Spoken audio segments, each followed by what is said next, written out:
Aim high, 3. Exercise 2. Read and listen to the text. Unknown white male. On the 3rd of July 2003, a 35-year-old Englishman called Doug Bruce walked into a police station in Coney Island, New York, and told the police that he did not know his own name. He had woken up a few minutes earlier on a subway train with bumps on his skull and a headache, and had no idea where he was going, where he had been, or who he was.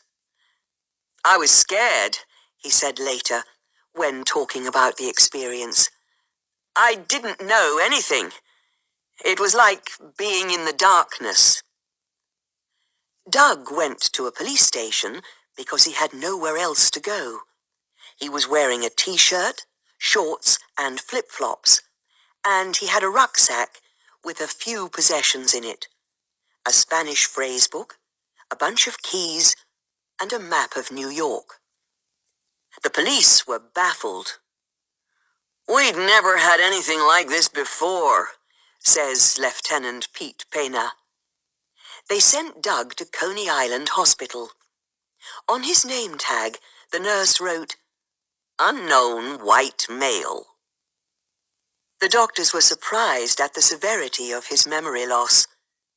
Although Doug could form sentences without difficulty, he remembered nothing about his own past, and his general knowledge was very patchy.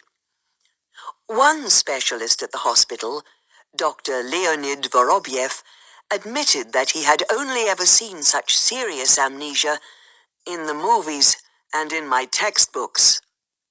Doug was diagnosed as suffering from total retrograde amnesia, which is extremely rare. The hospital authorities would not discharge Doug until he had been identified. Finally, hospital staff came across a phone number scrawled in his phrase book. It was the number of a friend's mother. Doug phoned, and when his friend Nadine spoke to him, she recognized his voice at once. "Is that you, Doug?" she said. "I don't know," came the reply.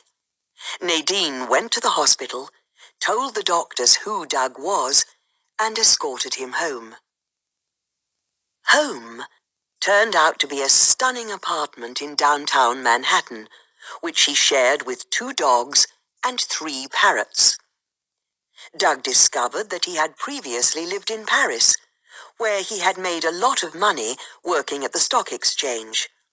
Apparently, he had got tired of the business world, and so he had resigned and gone to New York to enroll in a 4-year course in photography. Now that Doug had discovered his identity, he had to cope with other challenges. He was worried about meeting his family and friends. They seemed like strangers to him. His sisters told him that he had changed.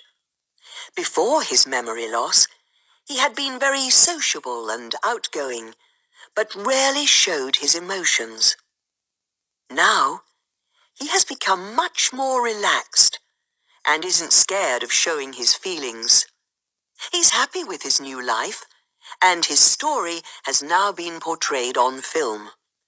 An old friend of his, director Rupert Murray, has made a documentary about Doug's extraordinary experiences called Unknown White Male.